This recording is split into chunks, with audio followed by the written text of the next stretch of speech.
First, we don't consent to appearing on YouTube. All right, that motion is denied. Where are we on this case? Welcome to Rebel Chaser. My name is Gail. I have two clips for you today, both from Judge Stephanie Boyd at Texas's 187th District Court. They're both of the same defendant. The first one is from September 24th. It's really short. And the second one is from this morning. She does not want to be on YouTube because her husband is using the YouTube videos in a child custody situation. But she's there for drunk driving, so maybe he should know. I don't know. I'll let you guys watch. All right, Shalise Schnitz.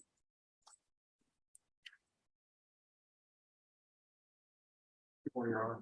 Good morning. So where are we on this case? Well, first, we don't consent to appearing on YouTube. All right, that motion is denied. Where are we on this case? But I would like to make a record, Judge, about having to appear on YouTube.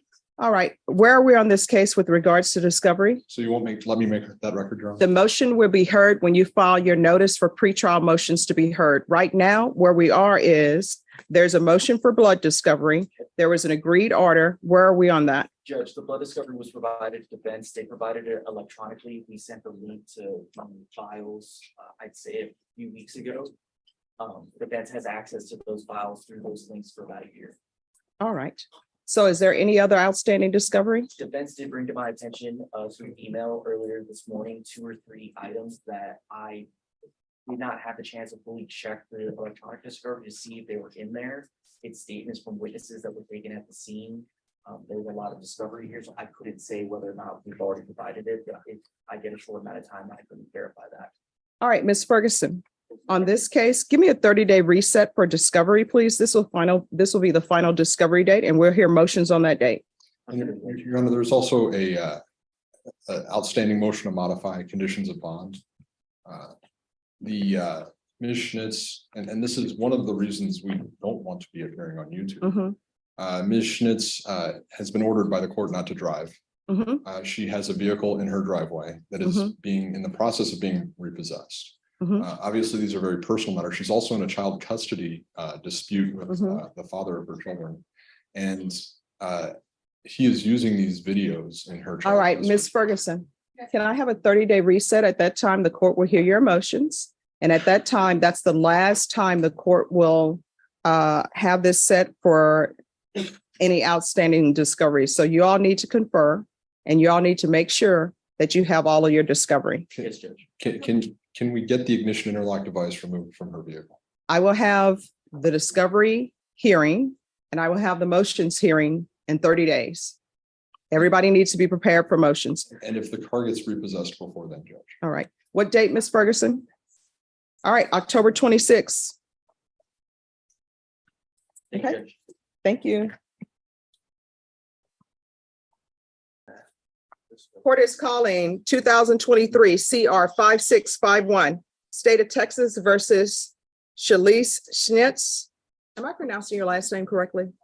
All right. Could I have parties announced for the record for the state? Daniel Escobar for the state of Texas. Defense Shannon Locke for Shalise Schnitz. and, It's Mr. Javier Garcia. all right, is he on the case as well? He is. All right, you want to announce for the record? Javier Garcia, Your Honor.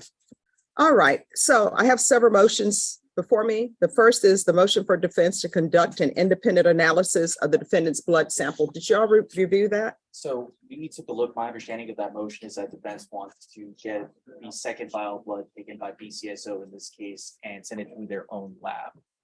I mean, the state has no objection. I think that's something that they have the right to do. Okay.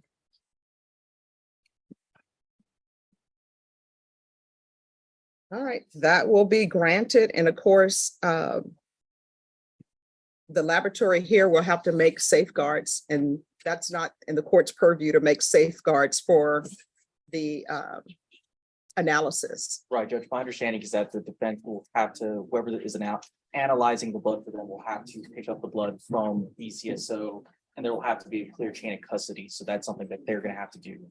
That's correct, Your Sure Honor. that the safeguards are in place. Quiet, please, in the courtroom. All right, everyone, you need to whisper. All right, and then the motion to examine and test physical evidence. My understanding, Judge, is that the defense wanted in that motion to take a look and inspect the vehicles that were involved in this case.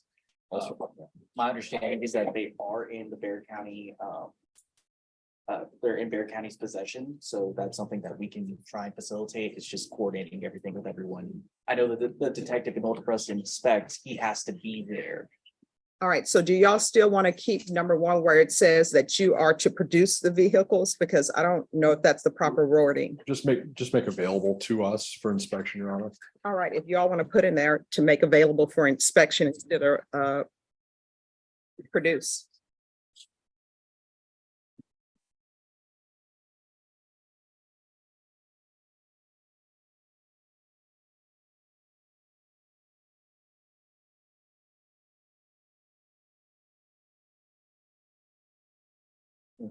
You know.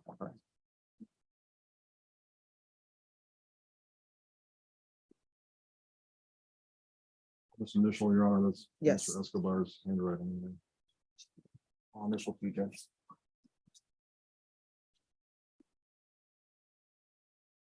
Here you go. All right, thank you.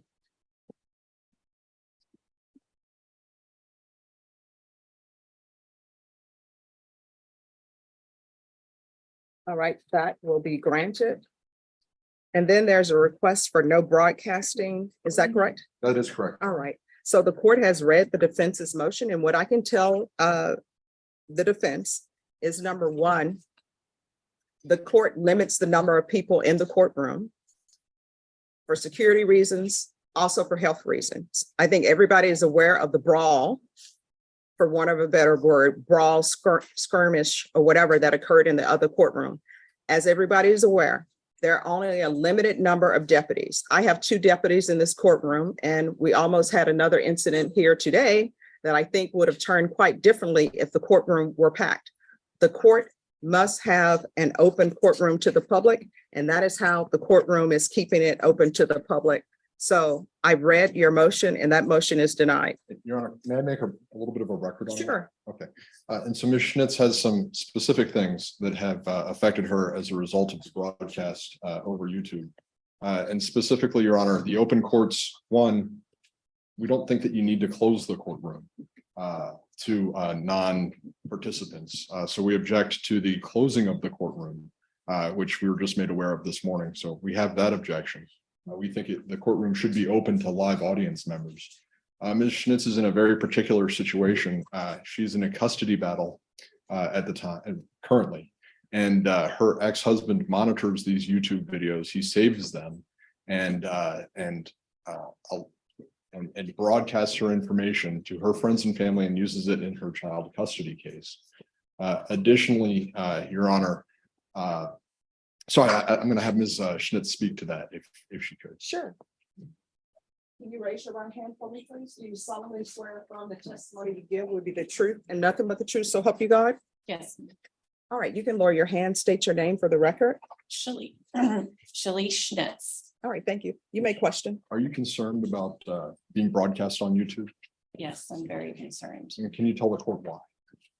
I'm very concerned because my ex-husband, the husband of my daughter, who is, I'm sorry, the father of your daughter? oh, the father, I'm sorry, has been, he is being investigated currently for abuse of her sexual assault and numerous counts, a very, very serious situation. And he is using the YouTube videos, and he's explained that in emails to watch what is happening on court to find the location of my daughter.